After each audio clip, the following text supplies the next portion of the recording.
Yeah, but what about the education? I mean, yes, it's not supposed to be just in learning. It has to also be in character. Yes, but these days, I mean, you know so many people who go through and they don't remember where the institution has ever told them, look, it's not just in learning. In character, they tell you, look, but I did this, and they expect certain results. So that is also lacking in our institutions. That definitely is. So what we need to do is to have a total root and branch overhaul in the nation. And actually, I've always said that what this nation is looking for is people who will take, like what we're doing now, people who will take the bull by the horn and bring the issue on the table on a consistent basis and say to ourselves, this is not good enough. You know, talking about it, one of the biggest challenges we have as a nation is our unwillingness to benchmark, to say to ourselves, I say to people, Nigerians are not idiots. We're not less brilliant than anybody else in the world. We are just, I'm going to say this apologetic, but it is true, we're just mentally lazy and unwilling to challenge ourselves to think at a higher level. So we like to bring things down to our level. What do you also think about, role of mentoring? Because every time we talk about great leaders, we always have to go all the way back to 1960. You have to ask, we have to ask what happened between, say 1970 and now. I mean, how did we lose that chain? Some people will say, okay, the military kept on coming in, but somehow someone would think that we should have been able to, still keep the link between what we had in 1960 or even before then and what we have now. I don't know. It's a little mildly complex, but not too complex. My view and my feeling is that a bit of it comes from the tendency that we have, which we need to address. That's why I say we have some socialization issues. A typical Nigerian has a gap of a link between cause and effect. So what you tended to have is that in 1960, we were coming shortly after colonialism. So certain cultural behaviors had been enforced on us over almost 70 years of colonialism, and we kept on. I mean, if you're looking at it as a scientist, basically, if a certain action is close to the epicenter of a reaction, what it will mean is that it is a reaction that is causing that action. And if you go further and further away, you find out that that action is no longer seen, then it means that it was not natural to the environment. Now, what we've had in our situation is that the further we went away from our colonial masters, the more we tended to go almost like into our own. That's where we can now say, this is us behaving now. And we then had certain situations, of course, that accelerated it. So we have a challenge with our mentoring process. But the number one challenge also is our unwillingness to take personal responsibility for events. And that's where cause and effect comes in. For example, in Nigeria, take what we have in this country. You give a man a contract to do the bridge that goes to his village, and he embezzles the money. His own village? His own village. And buys a jeep. And the bridge is rocky. He drives the jeep to his village for his first Thanksgiving service. And his mother comes out and says, our son is getting on. He's got a jeep. Meanwhile, the time he took the bridge to the village, the bridge got rockier. He takes the bridge out, it's rockier. His brother is driving his car on the bridge the next day, the bridge collapses. As we try to address this issue, the question some Nigerians will be asking is, where are the leaders? And that's a very valid question. And I think, if anything comes out of programs, I mean, somebody asked me once why I like talking so much about it. And I've discovered that you don't need everybody to take responsibility for leadership. I read an interesting statistics once that during the American Revolution, there were more Americans on the British side than there were on the American side. And that shocked me. That meant that actually those who saw the need for change were a minority. One of our challenges in Nigeria is that we are always looking to get the majority on our side. We don't need the majority. What we need is enough people who will make up their minds that they can impact the environment. Margaret Mead said, never doubt the power of a few committed people to change the world. She said, indeed, it's the only thing that ever has. So commitment is the key there. Is a key thing, commitment. But that commitment tends to come out of people sitting down and asking themselves, where am I? Where are we? And where are we going to? And what's my role? There's something that allows us to keep on perpetuating the bad behavior. Bad behavior is perpetuated when you fail. You know, if you go to Alcoholics Anonymous, you're an alcoholic.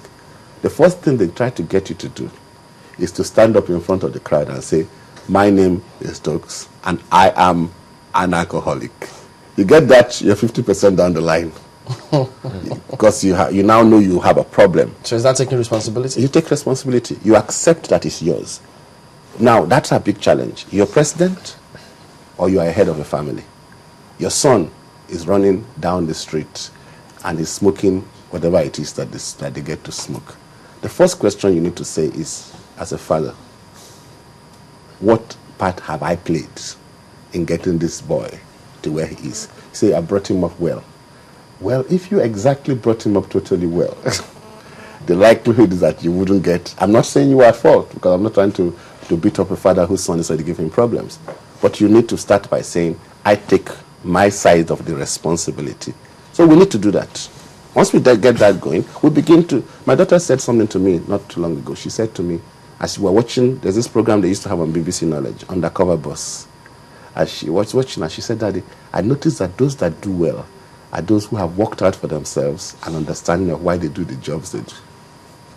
And that statement stuck in my head, because I always get them to sit down and watch it with me. That's part of mentoring, you're saying.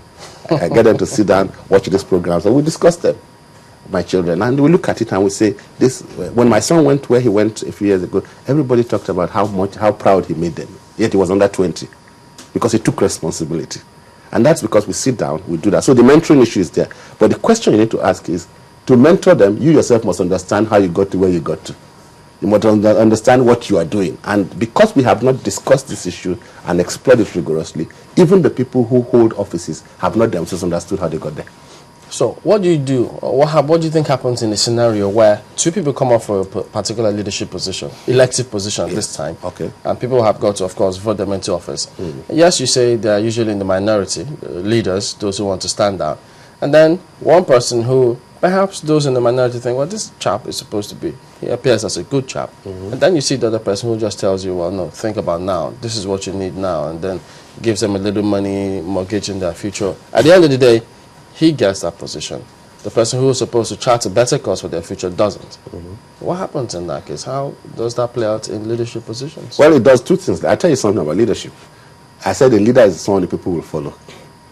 Ultimately, if a person stands consistent in what he stands for, people will ultimately come over to your end, even in these leadership things you're talking about. You know, one of the reasons why we have a lot of problems in political leadership in Nigeria, a lot of those who know never get involved in the process. And I don't mean party primaries or anything. For example, how many educated people who know a little bit more and better about people sit down with their vulcanizers who respect them, and their drivers and their mechanics, and explain to them the rudiments of what is happening. So, but it's easy for them to get up at the end of the day and say, see what these guys are doing. So even the minority has one job, first of all, to communicate to the other people and persuade them to understand what's going on. That's their first job. The second job is, the reality of it is that you don't always need that position to provide leadership. I'll give you an example. Many years ago, my father started and pushed for a development union for my community. And when the union was formed, he declined to be president, instead choosing to help raise funds to do some community development. The result of that was many, many years later, when there were issues that needed to be resolved in the community, without being the richest man in the community, they asked him to come and take responsibility for driving that. So he didn't have to win an election to do it. So the challenge we have is that if we want to really exert leadership, we need to understand that leadership is not about the position. But leadership is about giving the people a reason to want to follow us. Now, that mindset, it kind of stereotypes or make it straight-jacketed in terms of we think that a leader must come up and do something good. Yes. Now, if it's to motivate people to follow us, yes, we can then say Hitler was a good leader. Well, was a leader. Yeah, maybe not, but a leader. People say that the first challenge is leadership. The second challenge is the morality of the leadership. That there is a difference between a leader and a good leader. In terms of now, I'm using good in terms of the morality. Okay. To a large extent, and actually, let's call a spade, Hitler did do some things that were bad. But the reason he got followership was because anyone who's read the history of Germany between World War I and World War II, we recognize that the Treaty of Versailles at the end of World War I was the worst treaty that was ever signed by any defeated group in history. The Germans were humiliated. And as a people, what Hitler did actually was he raised their sense of self-pride. Of course, like when it happens with some leaders, they also overdo it and go beyond. That was how he came up with the Volkswagen, the people's car. That's why he turned the German army that was decimated at the end of 1918 became an army that almost defeated the world. The rest of the world may not have liked what he did. The Jews, that was his own personal bigot nature that came up. But in terms of raising the Germans, he turned a nation that was defeated in 1918 into one of the world's biggest powers by 1936. And that's what he did effectively. And how did he do that? By telling the people they were more than they could be and challenging the German nation to become something.